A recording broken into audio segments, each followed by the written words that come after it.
Hello दोस्तों, आज हम लोग पढ़ेंगे जेबी का प्रिंसिपल्स का टॉपिक यूनिट नंबर 2 है बैंकिंग रेगुलेशन। उसमें ये पार्ट 1 है। और अगर आप प्रॉपर कोर्स करना चाहते हैं जेबी का तो यहाँ पे फोन नंबर भी दिया हुआ है या डिस्क्रिप्शन बॉक्स में मैंने डिटेल्स डाल दिया है, आप पूछ के कर सकते हैं। चलिए स्टार्ट करते हैं।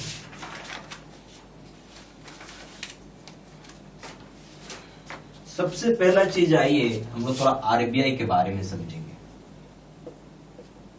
मेरे समझ से आरबीआई का फुल सभी जानते हैं, रिजर्व बैंक ऑफ इंडिया। इसमें कुछ बताने लायक नहीं है। अच्छा, बता सकते हैं रिजर्व बैंक कब फॉर्म हुआ था, कौन सा एक्ट था? तो एक आरबीआई एक्ट आया था 1934 को, ठीक है। 1934 का कानून आया, उसके कानून बनने से ये फॉर्म हुआ, तब आरबीआई आप बोल सकते हैं कि फॉर्म हुआ। आरबीआई फॉर्म तो हो गया, पर आरबीआई काम करना कब चालू किया? फॉर्म होना अलग होता है, काम करना अलग होता है। तो आप बोल सकते हैं कि RBI started working from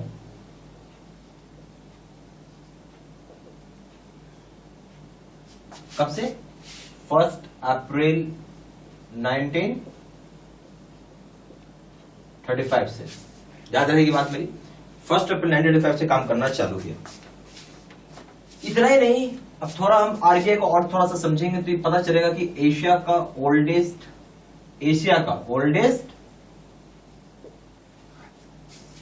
central bank है। क्या है? सेंट्रल बैंक बोलते हैं इसको हम लोग। आरबीआई को क्या बोलते हैं? सेंट्रल बैंक बोलते हैं। तो एशिया का सबसे पुराना सेंट्रल बैंक है, ये याद रखिएगा। अच्छा, उसके बाद यहां पे एक चीज और हुआ कि आरबीआई में एक कानून आया था ट्रांसफर ऑफ पब्लिक ओनरशिप। एक कानून आया था, भारत सरकार ने एक कानून निकाला था, गवर्नमेंट ऑफ इंडिया ने। जीओआई का फुल फॉर्म क्या है? Government of India. तो इसने कानून निकाला, उस कानून का नाम क्या था? कानून बनाया जिसका नाम था transfer of public ownership act नाम था, ठीक है। Transfer of public ownership act था, 1948 का ये कानून है। अब इसका क्या मतलब है? इस कानून से सरकार कुछ किसी चीज को भी एक्वायर कर सकती है, किसी चीज को भी एक्वायर कर सकती है सरकार, जिसको चाहे उसको एक्वायर कर सकती है। Transfer of public ownership act जो 1948 में आया, इसका उद्देश्य ये है कि इस कानून से अगर कुछ एक्वायर करेंगे तो उससे बेनिफिट पहुंचाएंगे पूरे मास को, पूरा पब्लिक को।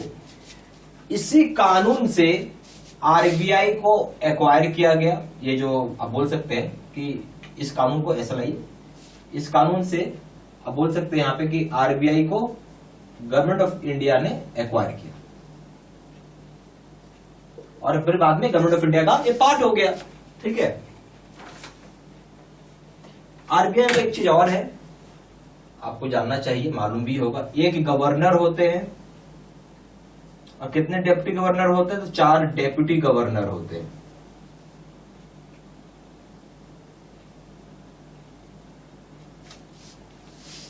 इसका एक और चीज आपको पता है कि नहीं, मालूम ही होगा इसे। हेड ऑफिस कहां है? हेड ऑफिस कोई बोलता है इसको, कोई हेडक्वार्टर्ड बोलता है, एक ही बात है। पता है कहां है आपको? सोचिए, दिल्ली या मुंबई, यही होगा, नेचुरल सी बात है। यहां मुंबई, देखिए पैसे का जो कैपिटल होता है वो ज्यादातर सब मुंबई ही है, ये याद रखिएगा, ठीक है।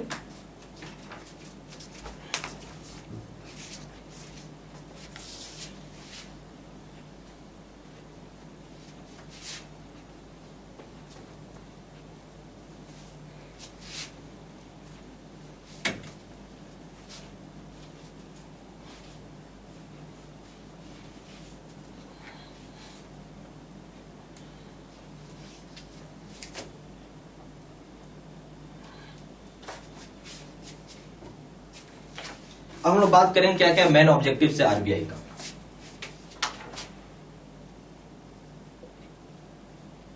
मेन ऑब्जेक्टिव्स ऑफ आरबीआई, पता है क्या क्या ऑब्जेक्टिव्स हो सकते हैं आरबीआई के? सोचिए, बहुत सारे हैं।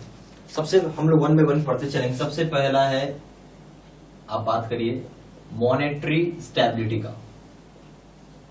तो मॉनेटरी स्टेबिलिटी इसको रखना जरूरी है। मॉनेटरी का मतलब समझते हैं पैसा।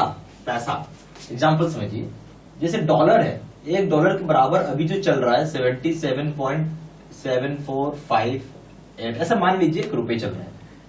ये फ्लक्चुएट करता है, या तो ऊपर जाएगा या नीचे जाएगा। दाम क्या होता है, ऊपर मान लीजिए नेगेटिव होगा, नीचे आएगा तो मान लेते हैं पॉजिटिव होगा। मतलब कहने दाम घटता बढ़ता है।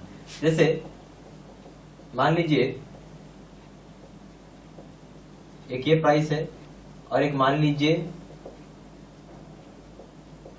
क्या हो रहा है, घट रहा बढ़ रहा है, फ्लक्चुएट कर रहा है। जो फ्लक्चुएट करने का एक रेंज ये बताते हैं कि इसी रेंज में रहना चाहिए, यानी कंट्रोल करना है। ऐसा ना हो कि पता चले ये $1 है, ठीक है, $1 बराबर इतना है। ऐसा ना हो कि पता चले कि अगले दिन ये ₹90 हो गया। कितना रुपए हो गया है, 90। जमीन आसमान हिल जाएगा अगर ऐसा हो गया। 90 छोड़िए, मैं बहुत ज्यादा बोल दिया, ये ₹80 भी हो जाता है ना एक दिन में बात कर रहा हूं। पूरा अस्थिरता हो जाएगी या इनस्टेबिलिटी हो जाएगी, इंग्लिश में बोलेंगे तो मॉनेटरी स्टेबिलिटी देखना इसका काम है। आ रहा लॉजिक समझ में? चलिए फिर आइए फाइनेंशियल स्टेबिलिटी।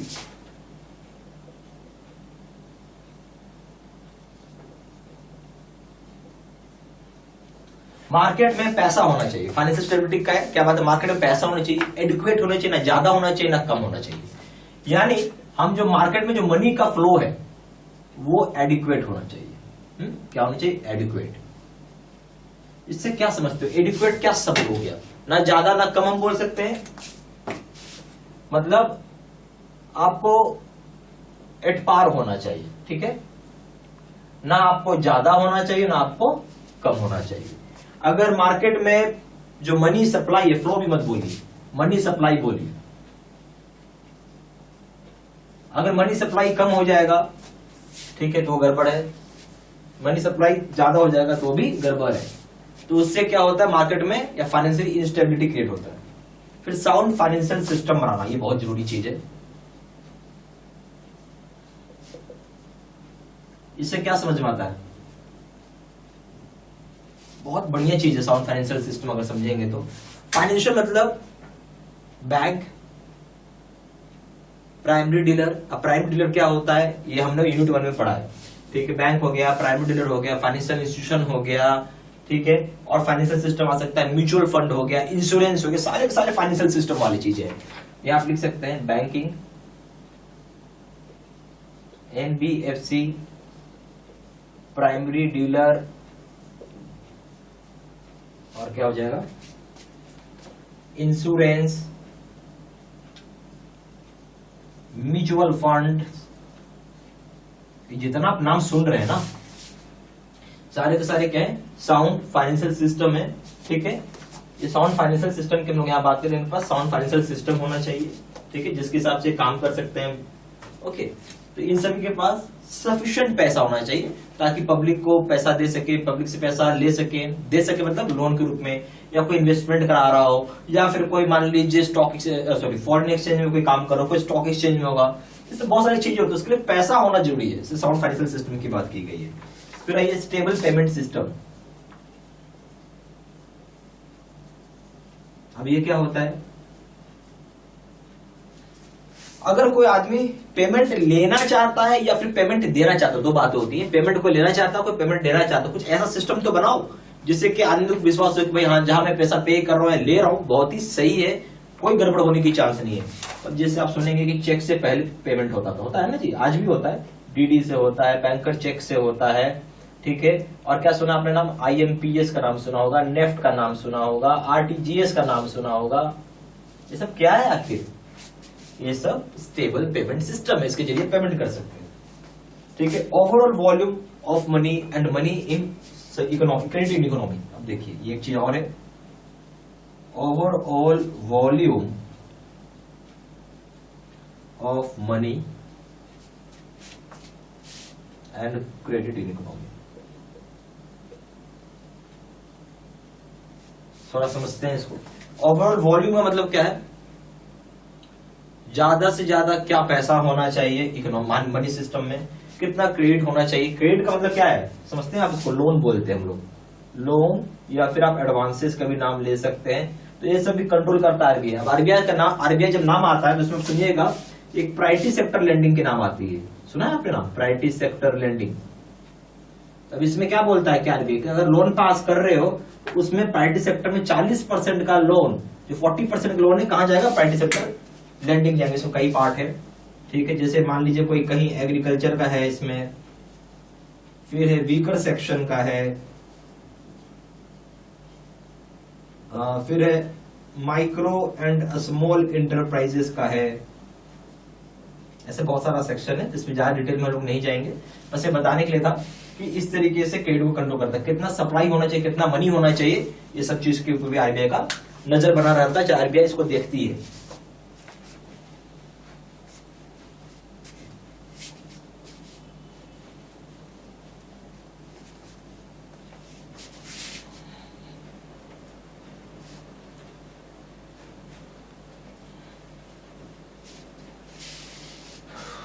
ठीक है।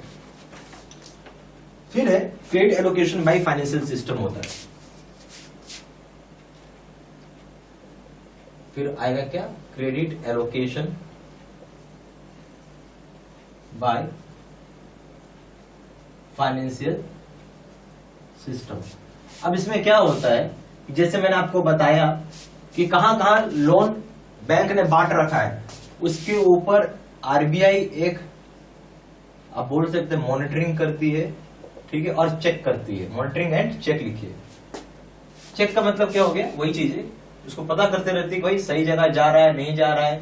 इतना ही नहीं, जो भी क्रेडिट एलोकेशन किया है उसको ये चेक किया जाता है कि अकाउंट, जो लोन अकाउंट है वो आपका स्टैंडर्ड तो है, स्टैंडर्ड का मतलब है रेगुलर, मतलब ठीक है, अकाउंट फर्स्ट क्लास, ठीक है। और दूसरा होता है सब स्टैंडर्ड। सब स्टैंडर्ड वो अकाउंट होते हैं जो बेसिकली एनपीए हो जाता है, ठीक है। इसमें कई पार्ट है, डाउटफुल, डाउटफुल 1, डाउटफुल 2 और लास्ट में लॉस्ट एसेट। इसके ऊपर हम अलग से पढ़ेंगे तो समझ में आएगा। इस तरीके से क्रेडिट को एलोकेशन किया जाता है, उसको इस पर निगरानी रखी जाती है। फिर डेवलपमेंट ऑफ फाइनेंशियल मार्केट, इसके ऊपर भी कि फाइनेंशियल मार्केट को डेवलप किया जाएगा। हम लोग अगर फाइनेंशियल मार्केट को डेवलपमेंट की बात बोल रहे हैं यहाँ पे, तो क्या समझते हैं हम लोग, आपने एक नाम सुना होगा फाइनेंशियल इंक्लूजन। इसका क्या मतलब है कि हर एक आदमी को बैंक से जोड़ना, हर एक आदमी को बैंक से जोड़ना, उसके ऊपर बेसिकली ये काम कर रही है आरबीआई। काम क्या कर रही है तो काफी हद तक हो चुका है, तो हमने अभी ये पढ़ लिया। अब आइए इसके बाद पढ़ेंगे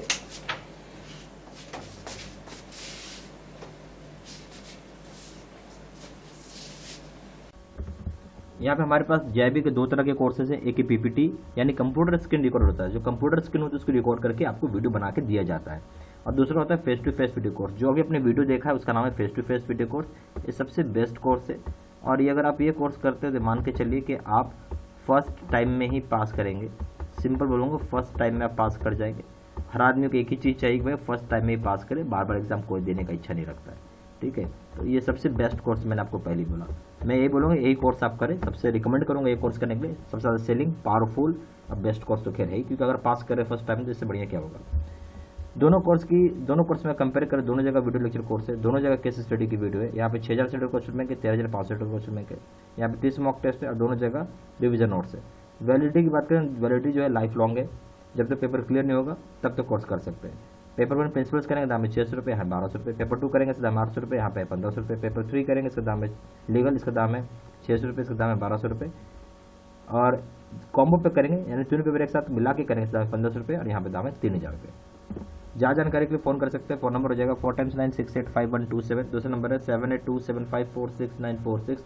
वेबसाइट में जाकर डायरेक्टली ऑनलाइन ऑर्डर प्लेस कर सकते हैं। वेबसाइट हो जाएगा www.jbcibstudymaterial.com। ईमेल आईडी हो जाएगा seatsena3@gmail.com। ये सारी इन्फॉर्मेशन मैं इसी वीडियो के डिस्क्रिप्शन बॉक्स में भी डाल दी है, ठीक है। Thank you very much.